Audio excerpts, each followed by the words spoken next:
Vroom, vroom, vroom. Burpity, burpity, burpity, burpity. Already I'm going to stop there and I'm going to ask myself what in the world that is. And that was my awkward attempt at a car sound. That onomatopoeia is a form of figurative language that tells us someone's coming in a car. Good. His dad had the pickup going. He could get up now. Jess slid out of bed and into his overalls. He didn't worry about his shirt because once he began running, he would be hot as popping grease, even if the morning air was chill. Or shoes, because the bottom of his feet were by now as tough as his worn out sneakers. I'm seeing that this author likes to use a lot of similes, such as hot as popping grease, tough as his worn out sneakers. So this tells me he's going to be very hot. And this tells me that running has made his feet really tough now. Where are you going, Jess? Maybelle lifted herself up sleepily from the double bed, where she and Joyce Ann slept. Shh, he warned. The walls were thin. Mama would be mad as flies in a fruit jar if they woke her up this time of day. He patted Maybelle's hair and yanked the twisted sheet up from her small chin. Just over the cow field, he whispered. Maybelle smiled and snuggled down under the sheet. Gonna run? Maybe. Of course he was going to run. He had gotten up early every day all summer to run. He figured if he had worked at it, and Lord, had he worked, he could be the fastest runner in the 5th grade when school opened up. He had to be the fastest, not one of the fastest or next to the fastest, but the fastest, the very best. One thing I noticed about Jess is that he is very competitive, so I wrote that here. I annotated. I also saw that the author put the word "the" in italics. Usually, if an author puts something in italics, they're trying. That's just like one random word here. They're trying to point it out to really emphasize it. So when I read it, that's when I kind of put the extra "the fastest" right there, and it really stresses or points out for the reader that he's not going to put up with being in second place. He tiptoed out of the house. The place was so rattly that it screeched whenever you put your foot down, but Jess had found that if you tiptoed, it gave only a low moan, and he could usually get outdoors without waking Mama or Ellie or Brenda or Joyce Ann. Maybelle was another matter. She was going on 7, and she worshipped him. Which was okay, sometimes.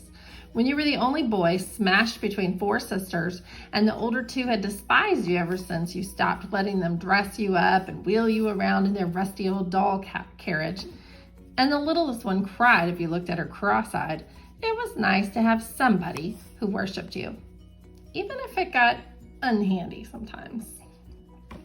So right now I'm gonna stop and I'm gonna think about Jess's family. Looks like he has how many siblings? Looks like 2 of them are older, and then the other 2 girls are younger. Think about who the older sisters are. We're gonna get to know them a little bit better. And then we really are gonna get to know Maybelle really well. And of course, Joyce Ann is the littlest one. Think about your own family. How is your family similar to Jess's family?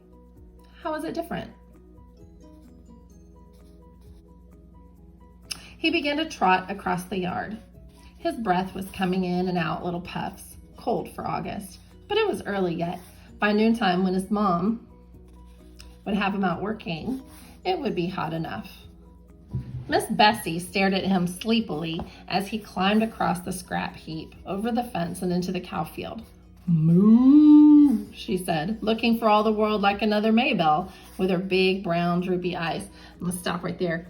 Who do we think Miss Bessie is? A friend? A person? Obviously not. She moves. Miss Bessie's clearly the family cow. But I wonder why the author said that he looked like Maybelle, his little sister, the 7-year-old, with big brown droopy eyes. Maybe just the way she's looking at him. "Hey, Miss Bessie," Jess said soothingly. "Just go on back to sleep." Miss Bessie strolled over to a greenish patch. Most of the field was brown and dry, and yanked up a mouthful. "That's girl, just eat your breakfast. Don't pay me no mind." He always started at the northwest corner of the field, crouched over like the runners he had seen on Wide World of Sports. "Bang!" he said, and took off flying around the cow field. Miss Bessie strolled toward the center, still following him with her droopy eyes, chewing slowly. She didn't look very smart, even for a cow, but she was plenty bright enough to get out of Jesse's way. His straw-colored hair flapped hard against his forehead, and his arms and legs flew out every which way. He had never learned to run properly, but he was long-legged for a 10-year-old, and no one had more grit than he. Lark Creek Elementary was short on everything, especially athletic equipment. So, all of the balls went to the upper grades at recess time after lunch. Even if a 5th grader started out the period with a ball, it was sure to be in the hands of a 6th or 7th grader before the hour was half over.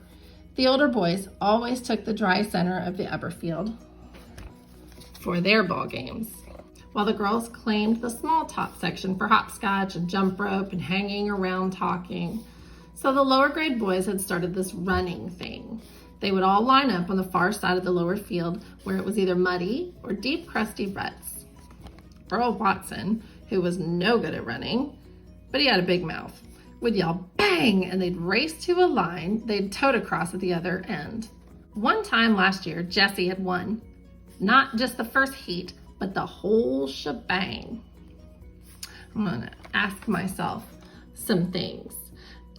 If I don't know a lot about competitive running, I might be asking what a heat has to do with running, because I know it doesn't have something to do with the temperature. So again, I'm going to use my context clues and see that he won how many times? 1 time. Not just the first something, but the whole something else. Shebang. So I'm going to say there's a first part and then a whole thing. So we know that the heat would be like a round or a part, and the whole shebang would be the whole competition, the whole race. Only once, but it had put into his mouth a taste for winning. I'm noticing figurative language here. That a race had put something in his mouth, a taste in his mouth. But then I realized that wouldn't make sense, talking about food or tasting. So I'm gonna go back and see that it's a taste for winning. And that's when I realized it's figurative language. That he got a sense of it or a glimpse of it. Ever since he'd been in 1st grade, he'd been that crazy little kid that draws all the time. But one day, April the 22nd, a drizzly Monday it had been, he ran ahead of them all, the red mud slooshing up through the holes in the bottom of his sneakers. What does it tell us that Jess Aarons remembers so many details about that day? He remembers the date, April the 22nd. He even remembers the weather, and he remembers that it was a Monday. I don't remember anything last year. I wouldn't be able to look back last year and say that something happened on a Monday or on a Tuesday unless it was something really, really important.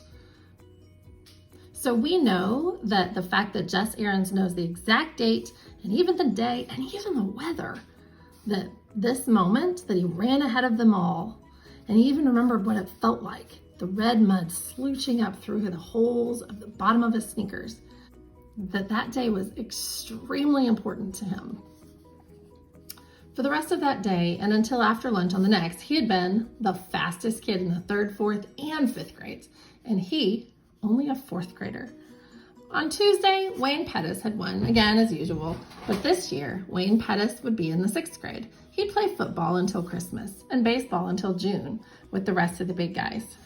Anybody had a chance to be the fastest runner. And by Miss Bessie, this year, it was going to be Jess Oliver Aarons Jr. So something else we're starting to learn about him is that he is a very hard worker. Somebody that works hard and sticks with it and continues and presses on. What's an adjective that would describe that person? How could we characterize that person? We could say that he's a hard worker. We could also say that he is determined. Jess pumped his arms harder and bent his head for the distant fence. He could hear the 3rd grade boys screaming him on. They would follow him around like a country music star, and Maybelle would pop her buttons. Her brother was the fastest, the best. That ought to give the rest of the 1st grade something to chew their cuds on. Even his dad would be proud. This makes me wonder what kind of relationship he has with his dad, that he would say not only is everyone else proud, but even his dad would be proud. So I just jotted a note that said, I wonder what kind of a relationship he has with his dad. Jess rounded the corner. He couldn't keep going quite so fast, but he continued running for a while. It would build him up. Maybelle would tell Daddy, so it wouldn't look as though he, Jess, was a bragger. Maybe Dad would be so proud he'd forget all about how tired he was from the long drive back and forth to Washington and the digging and hauling all day. He would get right down on the floor and wrestle the way they used to. Old Dad would be surprised at how strong he'd gotten in the last couple years. So again, I'm looking here, he's saying maybe Dad would be so proud that he would get on the floor and maybe wrestle the way they what? So obviously it's been a while since Dad and Jess have even hugged or played like that, because he said Dad will be surprised at how strong Jess had even gotten. So again, they have a pretty distant relationship, but they're not very close. His body was begging him to quit, but Jess pushed it on. He had to let that puny chest of his know who was boss. Jess! It was Maybelle yelling from the other side of the scrap heap. Mama says you gotta come in and eat now. Leave the milking till later. Oh, crud. He'd run too long. Now everyone would know he'd been out and start in on him. Yeah, okay. He turned, still running, and headed for the scrap heap. Without breaking his rhythm, he climbed over the fence, scrambled across the scrap heap, thumped Maybelle on the head, ow, and trotted on to the house. Well, look at the big Olympic star, said Ellie, banging 2 cups on the table so that the strong black coffee sloshed out, sweating like a knock-kneed mule. Jess pushed his damp hair out of his face and plunked down on the wooden bench.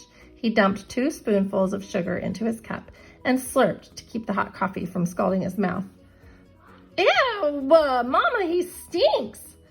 Brenda pinched her nose with her pinky crooked delicately. Make him wash. Get over here to the sink and wash yourself, his mother said without raising her eyes from the stove, and step on it. Mama, not again, Brenda whined. Lord, he was tired. There wasn't a muscle in his body that didn't ache. So we're getting to know 2 other sisters. We already know over here that Maybelle basically worships him. Not literally like goes to church and worships, but looks up to him a lot. Like most of your brothers and sisters that are younger than you do. But now that we're meeting Ellie and Brenda, they don't seem as fond as Jessie.